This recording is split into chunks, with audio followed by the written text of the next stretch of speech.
Assalamualaikum warahmatullahi wabarakatuh. Innal hamdalillah nahmaduhu wa nasta'inuhu wa nastaghfiruh wa na'udzu billahi min shururi anfusina wa sayyiati a'malina. May yahdihillahu fala mudilla lahu wa may yudlil fala hadiya lahu. Asyhadu an la ilaha illallah wahdahu la syarika lahu wa asyhadu anna Muhammadan 'abduhu wa rasuluh. Allahumma shalli wa sallim wa barik ala hadzal nabiyil karimil ummi wa ala alihi wa ashabihi ajma'in. Wa qala subhanahu wa ta'ala karim ba'da billahi minasyaitonir rajim. Bismillahirrahmanirrahim. Ya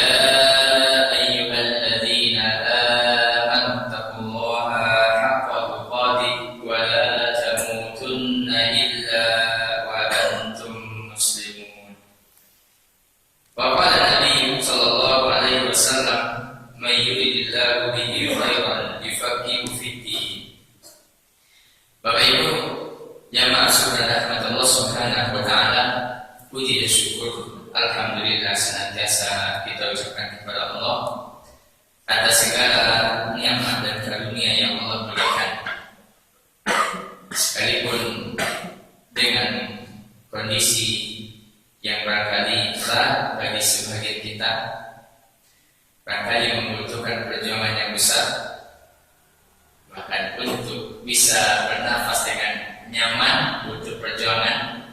Tapi mudah-mudahan ini merupakan takdir dari takdir Allah Subhanahu wa ta'ala. Maka kita bisa banyak melakukan istighfar, banyak melakukan doa, dan banyak melakukan mohon ampun kepada Allah Subhanahu wa ta'ala. Salawat dan salam kepada Nabi sallallahu alaihi wasallam. Allahumma shalli ala Muhammadin wa ala ali Muhammad. Bapak Ibu, jemaah saudara Allah, sebelum kita masuk kepada bahasan Sirah An-Nabawiyah, sekalipun kita juga masih dalam pengantar mukadimah beberapa pokok-pokok keimanan dengan Rasul yang sudah kita awali pada minggu yang lalu, dan barangkali baginya kita selesaikan bahasan itu terlebih dahulu, baru insyaallah mudah-mudahan minggu depan kita sudah mulai masuk ke pembahasan Sirah An-Nabawiyah. Namun sebelumnya Bapak Ibu, kita ingin menjelaskan beberapa hal yang berhubungan dengan sholat istisqa, dan kita sudah awali pada Jumat yang lalu.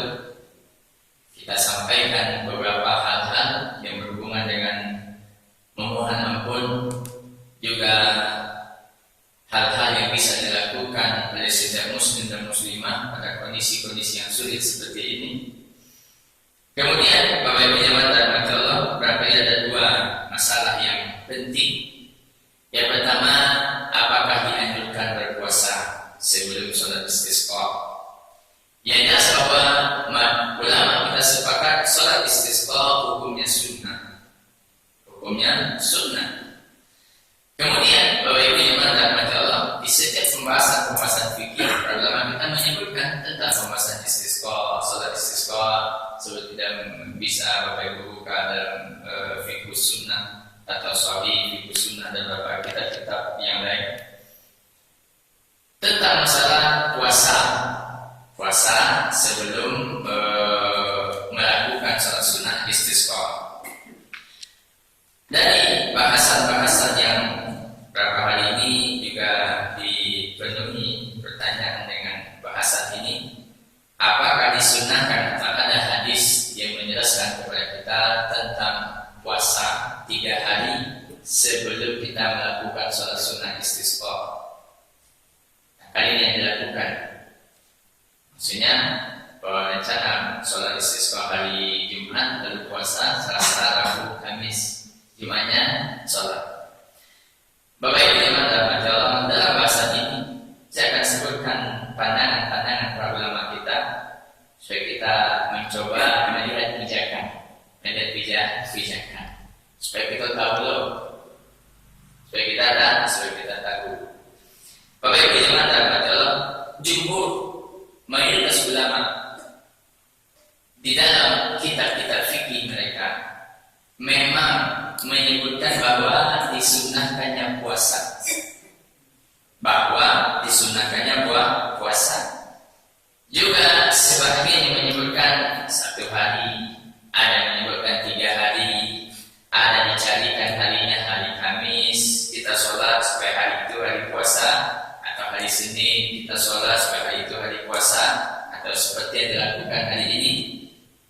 Seperti misalnya dalam kitab Nihayatul Muhtaj disebutkan bahwa ini kitab satu dari kitab Syafi'iyah, wa ya'muruhum al-imamu istihbaban aw man yaqumu maqamahu bisiyami 3 ayyamin aw thalath mutatabi'atan ma'a yaumil khuluf. Jadi katanya Bapak Ibu disunahkan. Jadi saya sebutkan dulu pendapat para ulamanya. Nanti kita akan jelaskan apakah itu berdasarkan dalil atau tidak.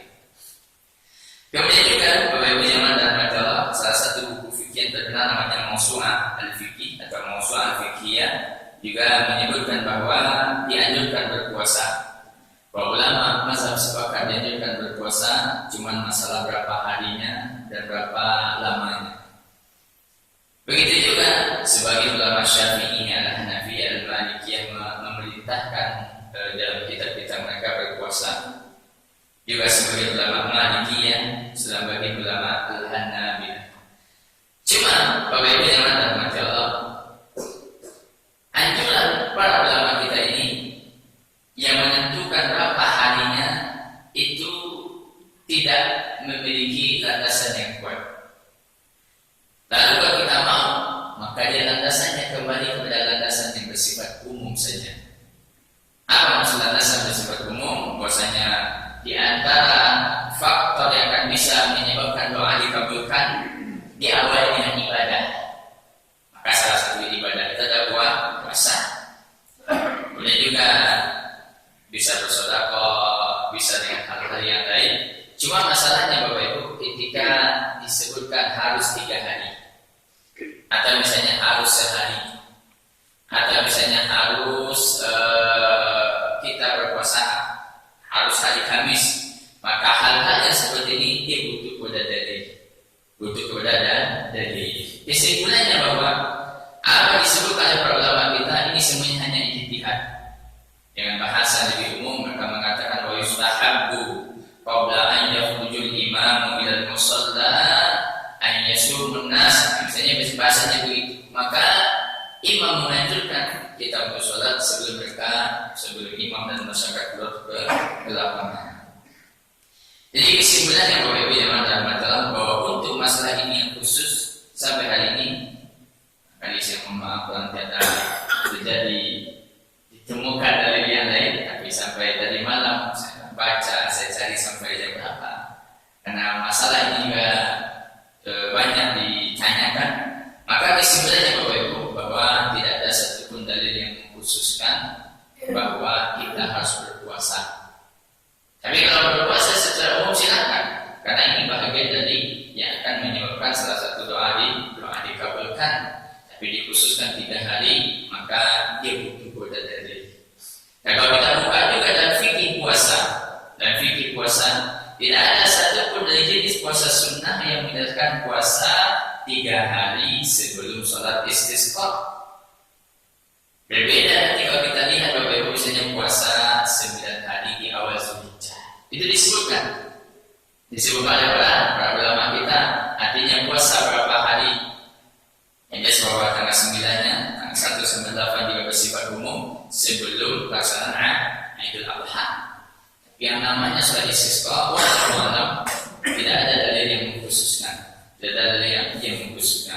Dan pendapat ini dikuatkan oleh banyak ulama seperti Syekh Utsaimin dalam fatwa beliau, juga termasuk beberapa penulis buku yang masih hidup hari ini, tidak memasukkan ini salah satu sunnah.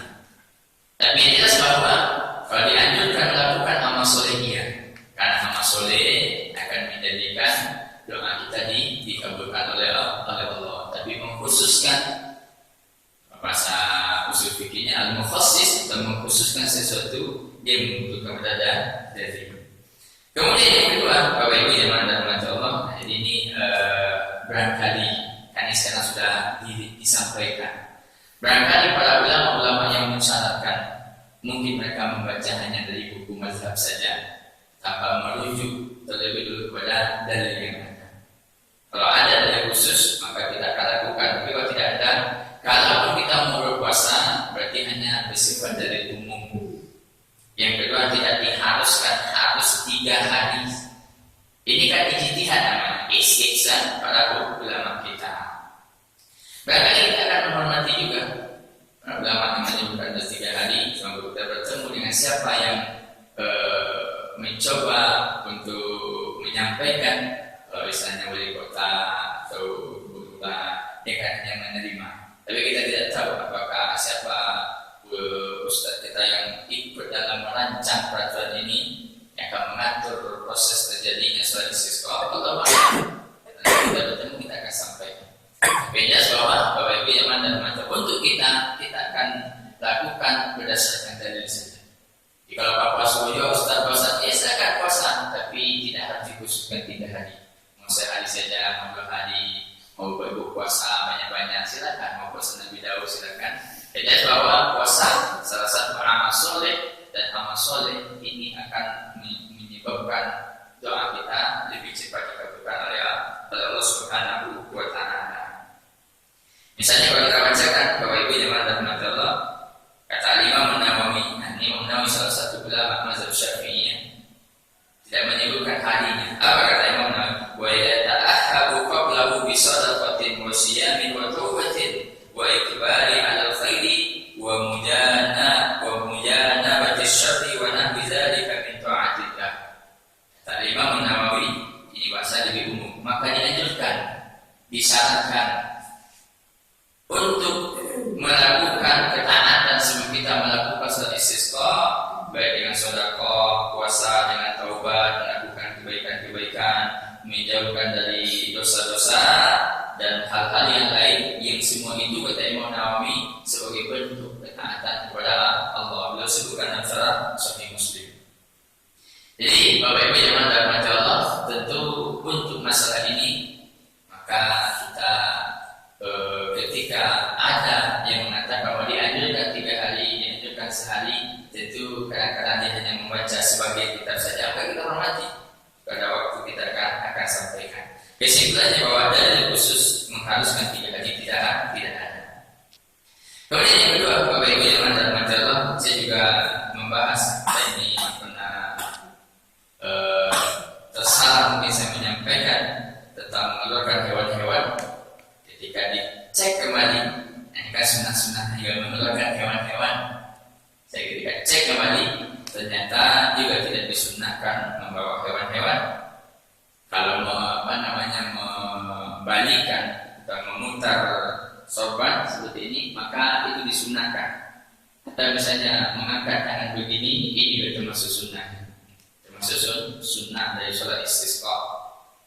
Tapi membawa hewan, sekalipun di riwayatnya ada riwayat disebutkan kisah Nabi Sulaiman alaihissalam, tapi ini juga riwayatnya dhaif sebagaimana diterangkan oleh Syekh Albani dalam salah satu dari kitab beliau. Baik, Bapak Ibu yang dirahmati Allah, kita lanjutkan bahasan kita. Jadi tribunnya, kita lanjutkan bahasan kita tentang beberapa hal-hal yang berhubungan dengan prinsip-prinsip atau prinsip-prinsip iman kepada Rasul. Tapi alhamdulillah pagi hari ini yang hadir luar biasa banyak. Sekali nanti videonya diputar juga. Saya nampak bahwa bapaknya sudah kami di sana. Baik, kita sudah sampaikan pada pertemuan yang lalu, Bapak Ibu yang dirahmati Allah, beberapa prinsip-prinsip rukun iman, al-iman bil-rusul atau al-iman bil-rusul, beriman dengan Rasul.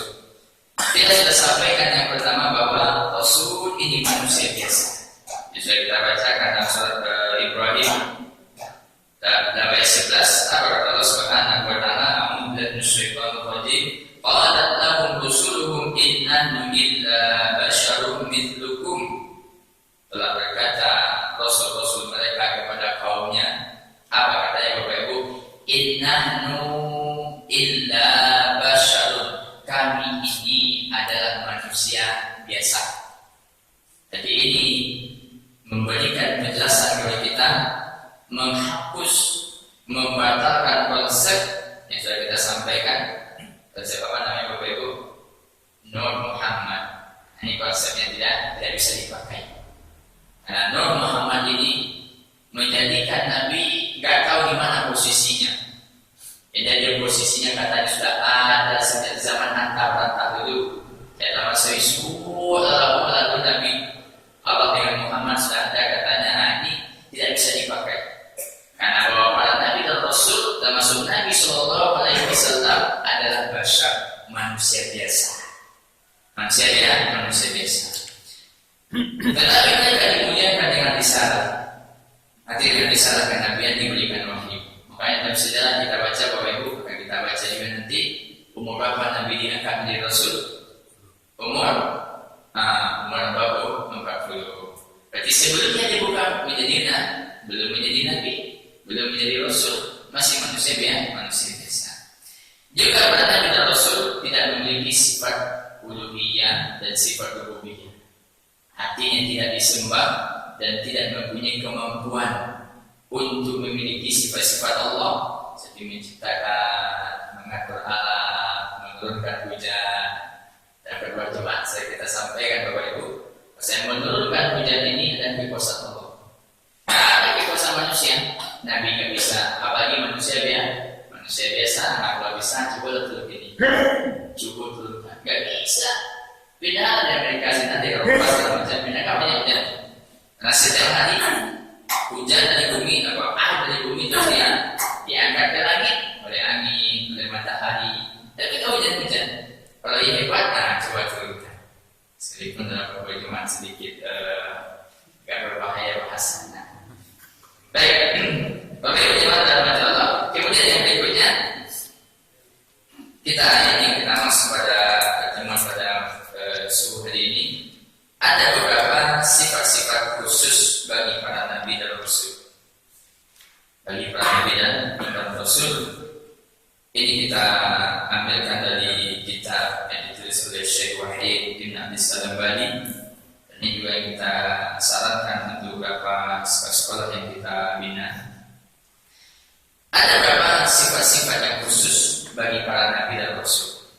Kalau sifat uluhiyah Bapak Ibu, sifat rububiyah ini khusus untuk Allah. Ini khusus untuk Allah. Uluhiyah, rububiyah khusus untuk Allah. Nabi tidak boleh mengambil apalagi manusia biasa.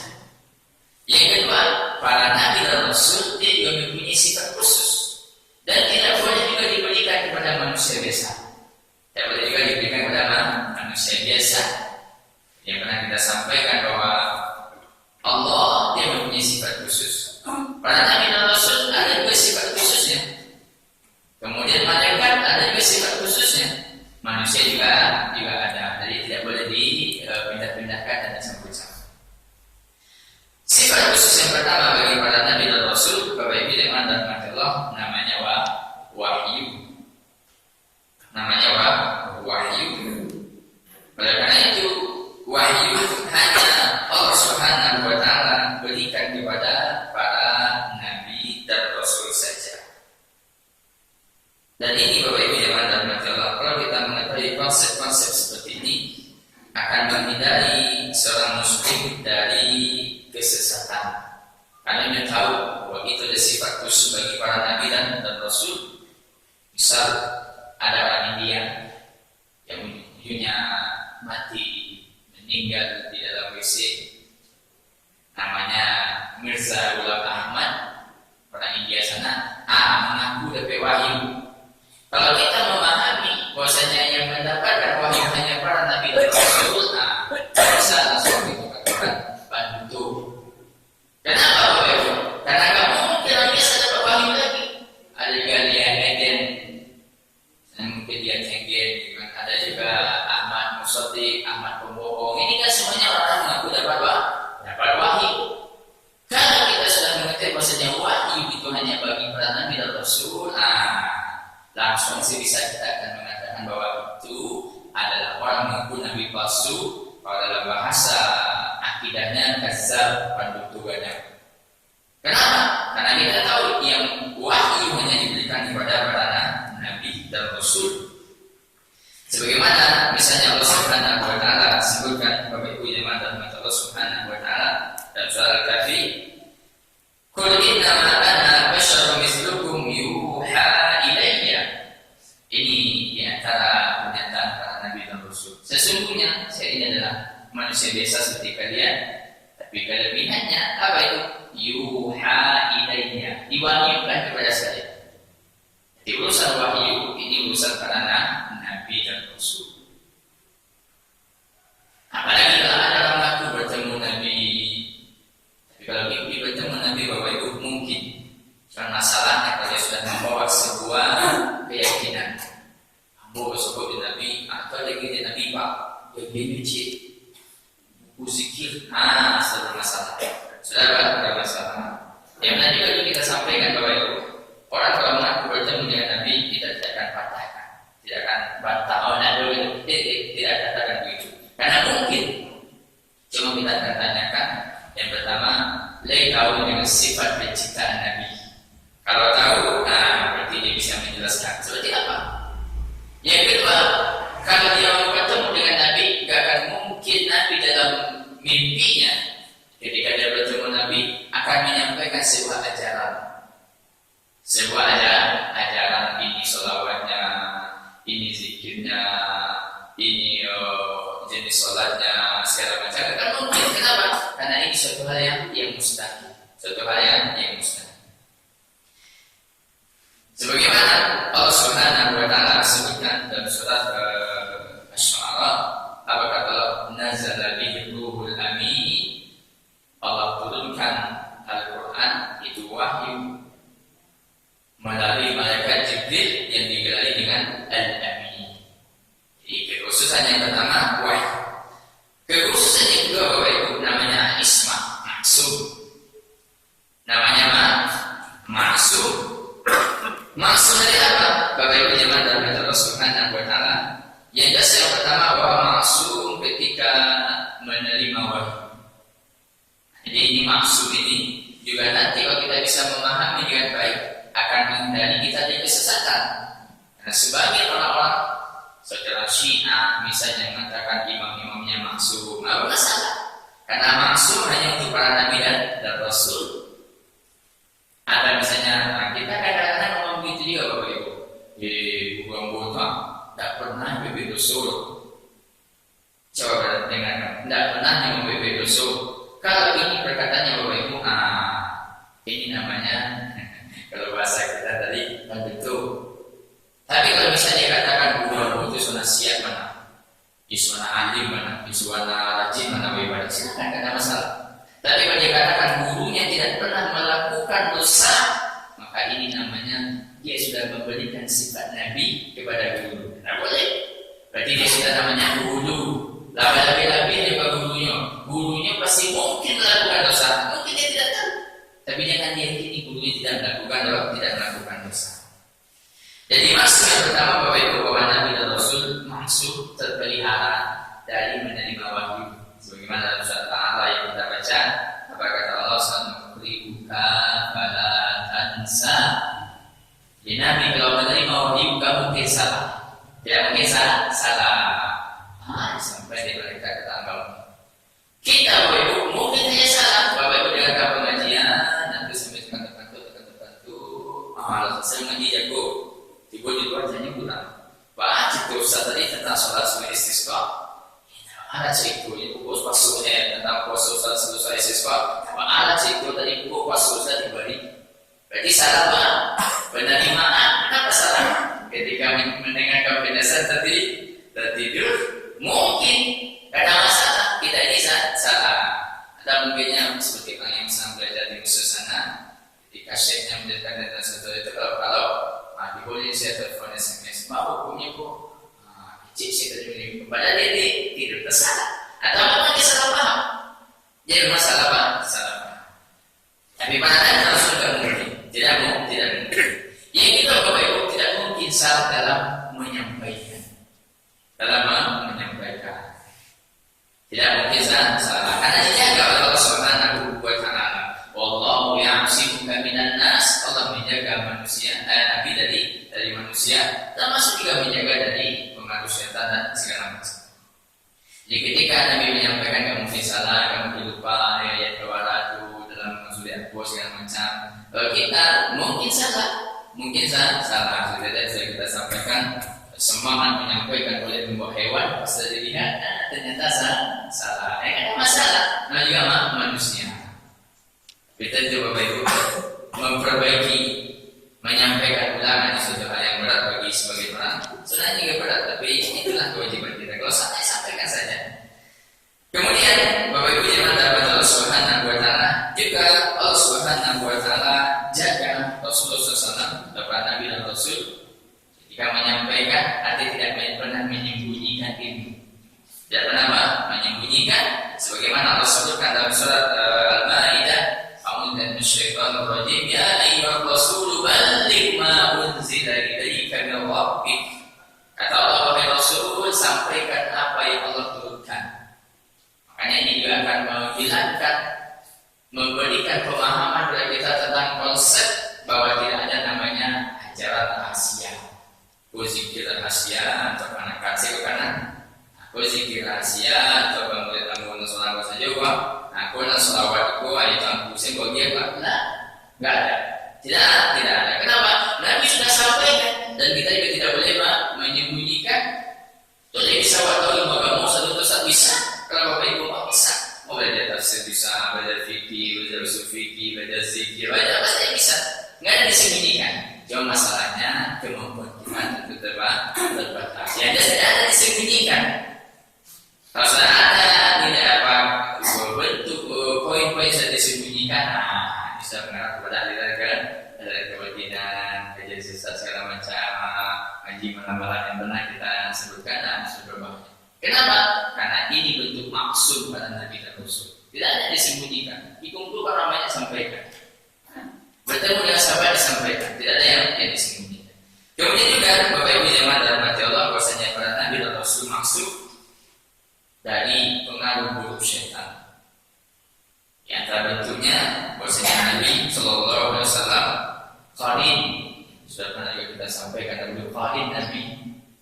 Qarin ini Bapak Ibu jin kafir nanti sampai mengiringi seorang muslim untuk mewas-waskan kejahatan dari waswisu fi sudurina dan suara nas yang kita baca. Maka apa kata Nabi Sallallahu Alaihi Wasallam dan Sahih Muslim disebutkan, "Ma minkum min ahadin illa wa qad ukila bihi qarinun minal jin." Setiap kita ini ada qarin dari jin. Qarin ini bukan nama, tapi dia pekerjaannya itu jin. Jadi ada tentunya membisik-bisikkan. Termasuk juga Nabi Wahiyah ya.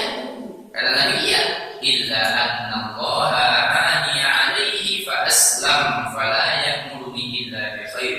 Tapi Nabi Khalid itu Bapak Ibu Islam tidak mengajak Nabi kecuali kepada yang kebaikan. Ini juga Allah jaga. Juga termasuk karena Nabi Rasul terjaga dari dosa besar. Dosa besar. Tidak mungkin seorang Nabi melakukan kesyirikan, membunuh, berjudi, menyembah berhala. Makanya Nabi terpelihara dan sepakat pada Nabi. Lalu yang terakhir, apakah para Nabi maksud juga dari dosa kecil? Jawabannya Bapak Ibu, tidak. Mungkin Nabi pernah melakukan tapi diingatkan. Artinya pernah terjatuh kepada dosa-dosa kecil. Berarti dosa banyak tidak, tapi ada beberapa dosa-dosa kecil yang Nabi lakukan lalu diingatkan oleh Allah. Misal diantaranya tatkala Nabi misalnya mengharamkan salah satu jenis madu untuk dirinya. Jadi ada satu jenis madu Nabi haramkan untuk dirinya, lalu Allah tegur. Apa kata Allah? Ya ayyuhan nabi lima tuharrimu ma a'allallahu laka tabtaghi mardata azwajik. Wahai Nabi, kenapa kamu haramkan sesuatu yang Allah halalkan? Tidak boleh. Berarti Nabi tersalah. Karena mungkin saya Nabi tersalah.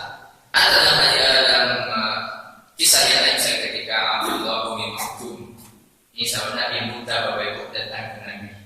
Nabi sedang ngapain? Nabi sedang menerima tamu para petinggi-petinggi Quraisy. Para apa diajak masuk Islam di belakangnya sekian ratus orang. Lalu dia datang, maka Nabi merasa ini bukan waktu itu. Ini tidak cocok. Kenapa sekarang awak datang wahai Abdullah? Lalu Nabi menampakkan muka yang agak senang. Al-Tibur, apa kata Allah? Abasa wa tawalla anja abul a'ma wa ma yudrika la'allahu yazakka aw yazakka fatanfa'ahu dzikra. Intinya Bapak Ibu bahwa ini yang dilakukan oleh Nabi sesuatu hal yang salah. Kalau memang dia datang tidak waktu tepat pada waktunya, kan tinggal sampaikan. Abdullah, saya mohon maaf, ini datang. Bukan bisa begitu. Tapi Nabi tersalah dan melakukan sikap ketika menyambut tamunya Abdullah bin Ummi Maktum. Lalu Allah tegur. Kesimpulannya bahwa Nabi sudah terjaga juga dari dosa kecil, tapi mungkin melakukan lalu ditegur oleh Allah Subhanahu wa Ta'ala. Ini Bapak Ibu untuk Nabi dan Rasul. Antara orang biasa Ustaz mungkin saja. Tidak ada jaminan. Sehebat apapun orangnya, sebanyak apapun yang tidak ada jaminan. Yang ketiga Bapak Ibu bahwa para Nabi dan Rasul mata mereka tidur, hatinya tidak tidur. Mata mereka tidur, hatinya tidak tidur. Sebagaimana apa disebut Aisyah disebutkan oleh Bukhari dan Muslim. Ketika ditanya oleh Ibnu Aisyah, ya Rasulullah, apakah Anda tidur? Apakah Anda witir sebelum tidur? Apa kata Nabi? Wahai Aisyah, maka saya tidur, tapi hati saya tidak tidur. Apa kira-kira realitanya yang kita ini Bapak Ibu? Ada sebagian orang yang aslinya itu agaknya ambon lalu benar tembok dan hati pun lalu. Kalau ini dia katakan Bapak Ibu, yang tadi masuk juga itu. Pedes tak? Nggak ada manusia ini yang ketika matanya tidur, hatinya nggak tidur, nggak bisa hatinya berzikir, mengagungkan Allah, nggak bisa. Kalau sudah tidur mata, berarti hatinya juga tidur. Jadi Nabi dan Rasul.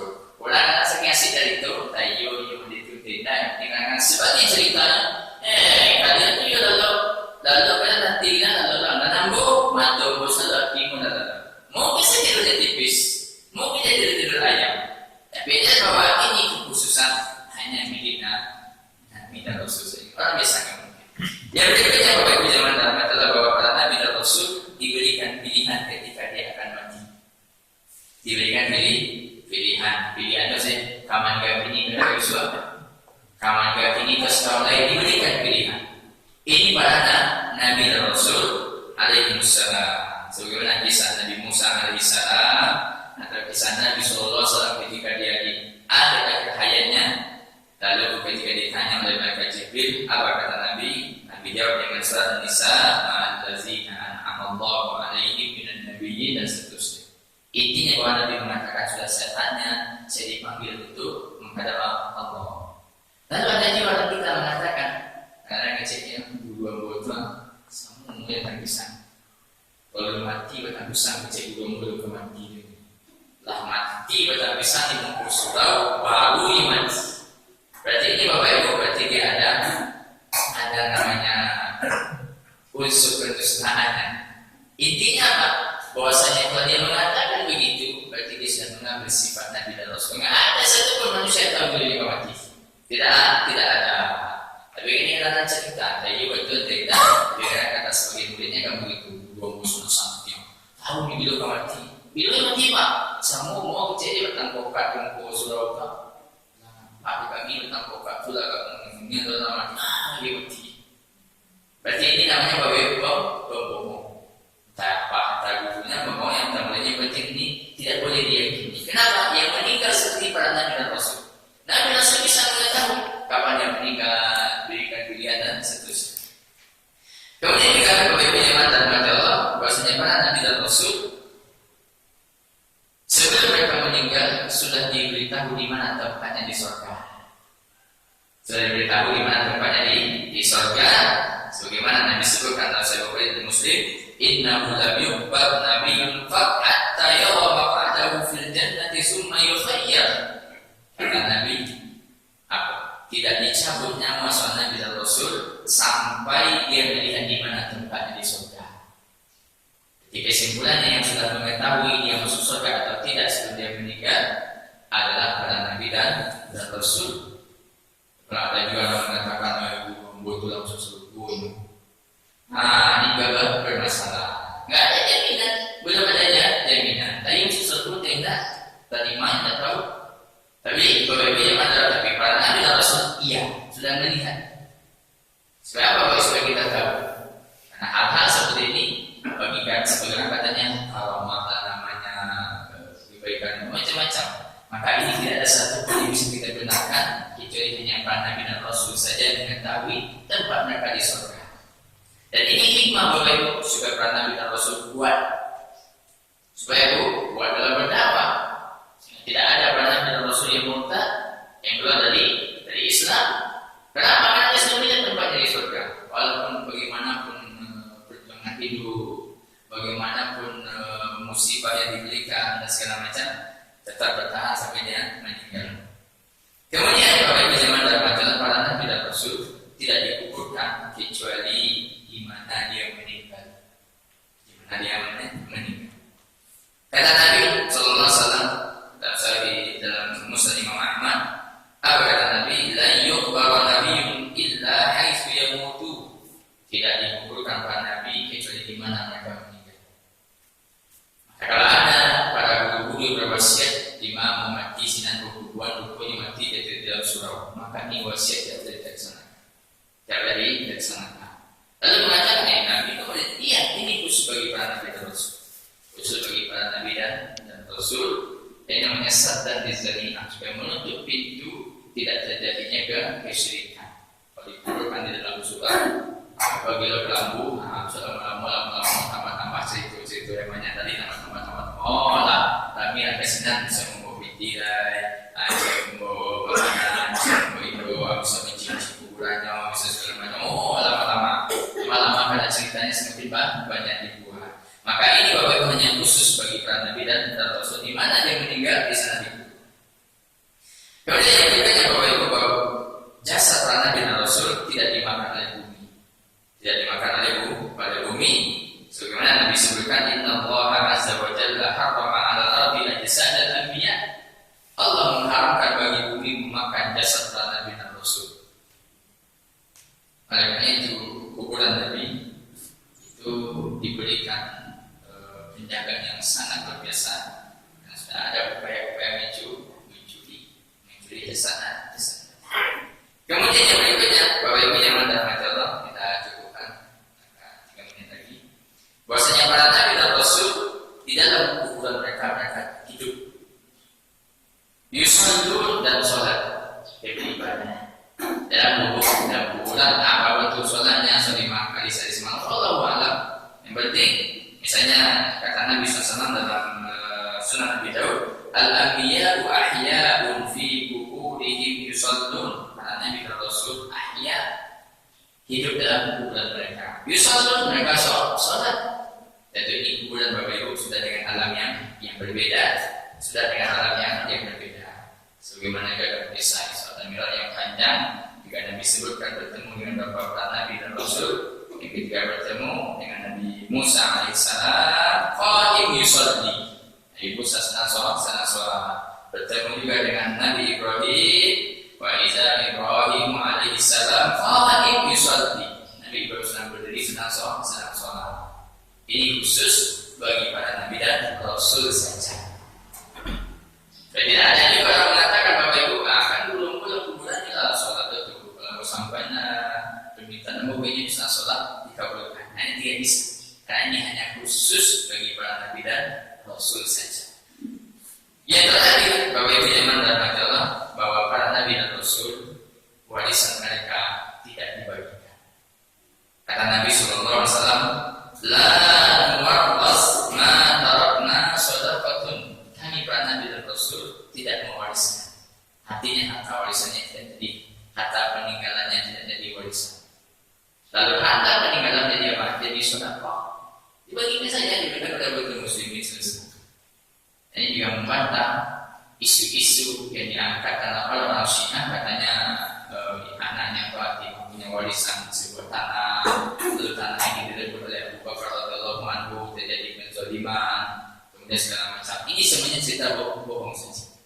Nah, yang jelas bahwa dalam akidah Ahlussunnah wal Jamaah bahwa Nabi dan Rasul meninggal hartanya jadi sedekah. Kalau harta warisan, jadi harta warisan.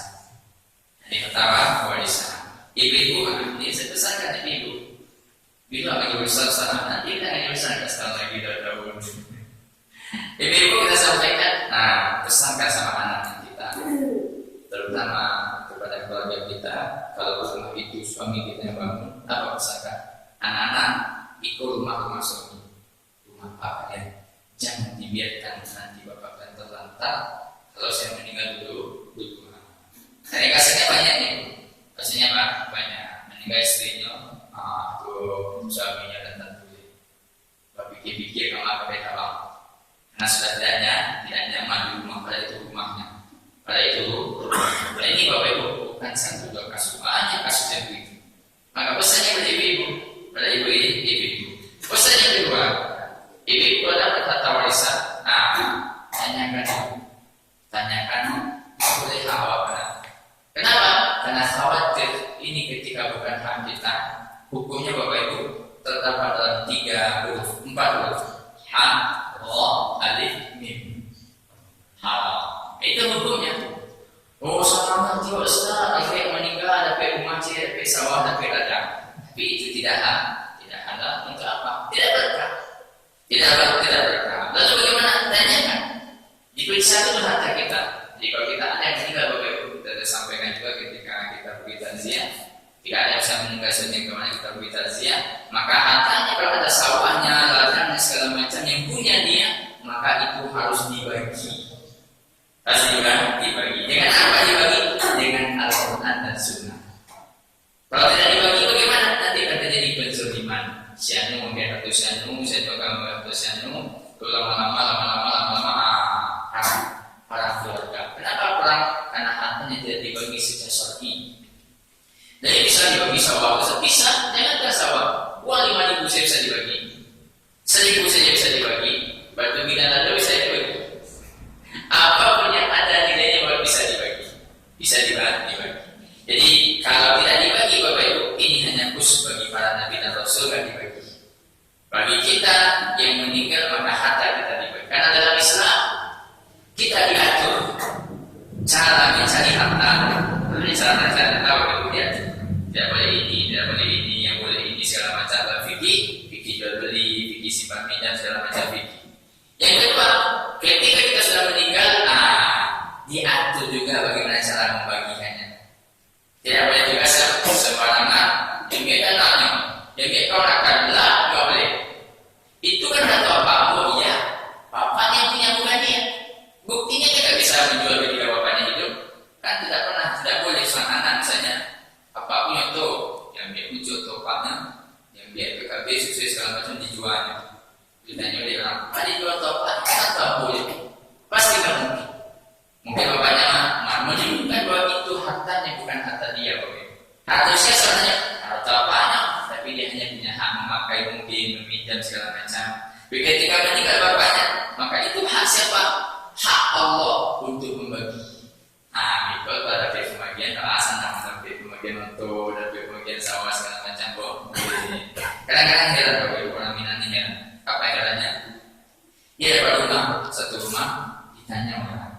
Saya kan punya rumah juga, punya rumah, saya tanya sama istri saya. Ini rumah penuh siapa? Apa jawabannya? Tidak tahu, saya buat dulu. Coba perhatikan Bapak Ibu. Ada orang punya rumah besar, tidak tahu siapa punya. Ditanya di rumah siapa ini Pak? Tidak tahu. Pokoknya di sini ini berbahaya. Jangan-jangan ini hak orang. Ini kebanyakan ditangkap begitu. Kebanyakan begitu. Jadi Bapak Ibu yang mana Allah Subhanahu wa taala, kembali pada bahasan kita bahwasanya para nabi dan rasul warisannya tidak dibagi. Jadi kalau ada yang bertanya, nabinya dibagi warisannya tidak dibagi. Tapi kalau sahabat dia, sahabat dibagi semua boleh. Jangan kira sahabat itu bisi-bisi hartanya di sana banyak, tanahnya segala dibagi semua. Gampang membaginya. Coba Bapak perhatikan di pengadilan kita hari ini, kasus yang paling banyak kasus warisan. Masalah di warisan, masalah sawah, masalah tanah, masalah rumahmu, lembaga dulu. Ujung-ujungnya apa? Menghabiskan tenaga. Nanti kalau bisa dia menguasai, yang perempuan bisa menguasai, tidak dapat juga dengan cara yang baik dan juga tidak halal. Satu saudara mengamalkan. Oleh karena itu Bapak Ibu yang dirahmati Allah, mudah-mudahan juga selesai kita bahas, juga Ustaz Muslim juga sudah membahas dulu dalam kitab al-Ijma tentang masalah ini memang perlu perenungan, terutama ibu-ibu lah yang jangan ada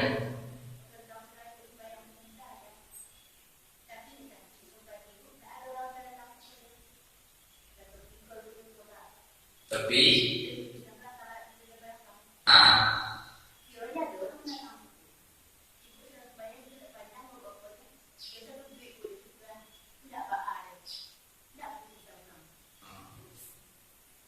yang pertama, Ibu dimana Allah Subhanahu wa Ta'ala, kalau memang seseorang kondisinya tidak bisa sholat berdiri, maka dia boleh duduk pun dalam saf itu tidak akan menyebabkan safnya putus, tidak akan menyebabkan safnya putus. Ini Ibu duduk di ketika benar datang masih 5 orang 7 orang dia duduk di sana sholat.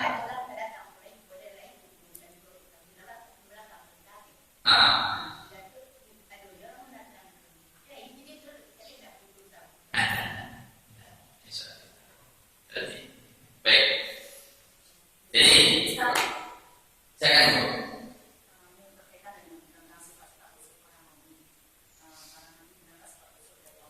ya.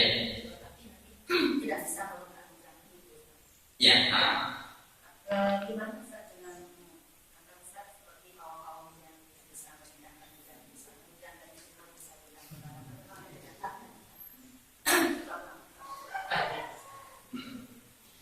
Bapak Ibu yang dirahmati Allah, berarti Nabi dia punya sifat khusus. Menurunkan hujan ini sudah sifat khusus bagi Allah. Sudah merupakan sifat khusus bagi Allah. Misalnya kalau kita buka di dalam surat Luqman, surat yang ke-31. Bapak Ibu yang mau keluar, surat kita sudah selesai ini tambahan. Surat yang ke-31, apa kata Allah Subhanahu wa Ta'ala? Di akhir-akhir. Jadi Bapak Ibu kita melihat ini yang kita sampaikan sifat khusus bagi para nabi dan rasul. Lalu Allah Subhanahu wa Ta'ala punya sifat khusus namanya sifat rububiyah, uluhiyah. Menurunkan hujan salah satu dari sifat rububiyah Allah. Apa kata Allah Subhanahu wa Ta'ala dalam surah Luqman misalnya? A'udzu billahi minasyaitonir rajim. Inna Allaha 'indahu 'ilmus sa'ati wa yunazzilul ghaits. Sesungguhnya Allah di sisinya saja ilmu tentang hari kiamat dan ilmu menurunkan hujan. Ilmu menurunkan hujan. Juga di ayat di dalam surat Nuh yang pernah kita baca, kata Allah Subhanahu wa Ta'ala, "Qul astaghfiru rabbakum innahu kana ghaffara yursilis samaa'a 'alaikum midrara." Juga intinya bahwa Allah yang mengirim hujan. Allah yang mengirim hujan. Lalu bagaimana hubungannya Bapak Ibu dengan orang-orang mengaku bisa memindahkan hujan, bisa katanya menurunkan hujan? Ini Bapak Ibu yang mana adalah hanya di antara permainan syaitan saja. Permainan syaitan. Sebenarnya nggak bisa. Cuma mungkin dia bisa, namanya Bapak Ibu hanya bersifat mencuri-curi berita. Mencuri-curi berita. Apa beritanya? Dibawa oleh malaikat bahwa kalau sampaikan kepada malaikat bahwa hari tidak hujan, tidak dapat mencuri berita. Itu dikatakan kepada bukunya, tidak hujan, tenang, tidak hujan. Menasal apa? Tidak hujan. Itu yang pertama. Yang kedua, Bapak Ibu jemaah dan Allah Subhanahu wa Ta'ala juga kalaupun bisa dia para dukun, para kaum hujan bekerjasama dengan jin dan syaitan, dia akan mengeluarkan banyak kekuatan untuk menahan hujan di langit. Dia akan menutup langit dengan sangat luas. Dia akan mengeluarkan kekuatan yang banyak. Kalau itu mereka usahakan. Tapi itu kecil kemungkinan. Artinya apa Bapak Ibu? Bahwa ini termasuk bagian dari bentuk permainan kerjasama para tukang tukang sihir atau dukun dengan syaitan. Mungkin saja syaitan berbaris banyak-banyaknya di langit, lalu dia menjadi tidak dulu. Tapi kecil kemungkinan. Misalnya Bapak Ibu, kalau kita lihat dalam surat Al-A'raf, ini kisah Nabi cerita para Nabi dan Rasul menyebutkan bahwa para Nabi dan Rasul tidak bisa memiliki manfaat dan keutamaan, termasuk tidak bisa menggunakan bukti. Kalau mau sederhana Bapak Ibu, kita bisa tantang para kelompok muda ini, kita katakan, Pak, ini katanya masa Pak, coba turunkan hujan selama setahun. Setahun hujan? Kalau bisa, berarti ini namanya Bapak Ibu boleh kita serahkan. Tapi kalau ada hujan setahun full, berarti kita nggak bisa. Hanya bisanya main-main kecil-kecilan saja. Atau misalnya kita katakan tolong tahan hujan setahun, tahan hujan setahun. Nggak akan bisa di Indonesia ditahan setahun. Kita kalau di Saudi sana bisa, Saudi, Mekah, di Mesir. Kenapa? Karena memang hujannya turunnya sekali setahun, ada sekali 2 tahun sekali. Tapi kalau di Indonesia ini tidak kamu. Terbuktinya hari ini sudah banyak korban berjatuhan sampai mati namanya desok. Yang kamu-kamunya cuci situ hanya yang untuk itu. Kalau bisa diturunkan hujan, mungkin dia akan dikasih uang oleh banyak orang masyarakat Indonesia. Orang Yahudi Bapak Ibu, mereka melakukan uang kan tidak susah, tidak usah meminjam helikopter, meminjam pesawat, buat hujan-buatan, tidak usah api dimatikan, tinggal hujan buatan saja, buatan pun selesai mati apinya. Mudah-mudahan orang juga mau hujan-hujan cuma 20.000 misalnya.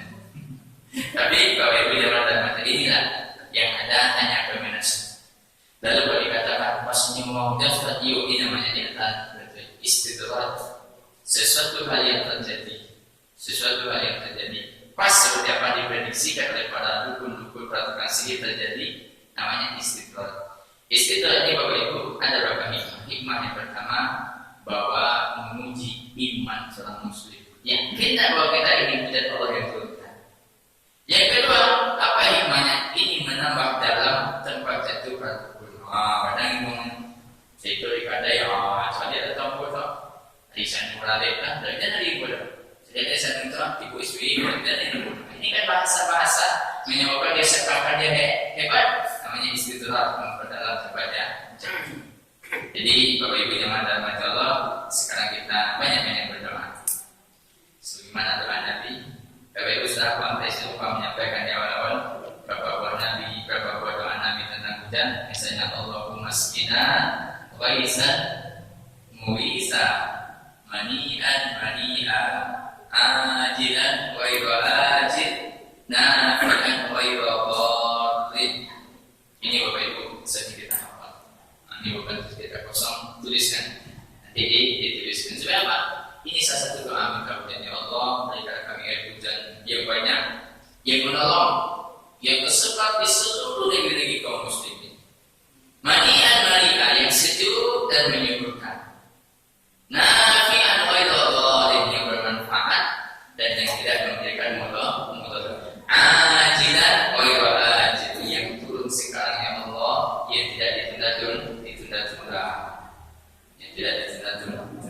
Baik, kita cukupkan Bapak Ibu yang mantas Allah. Mudah-mudahan bermanfaat agak lambat bahasa kita pada pagi hari ini.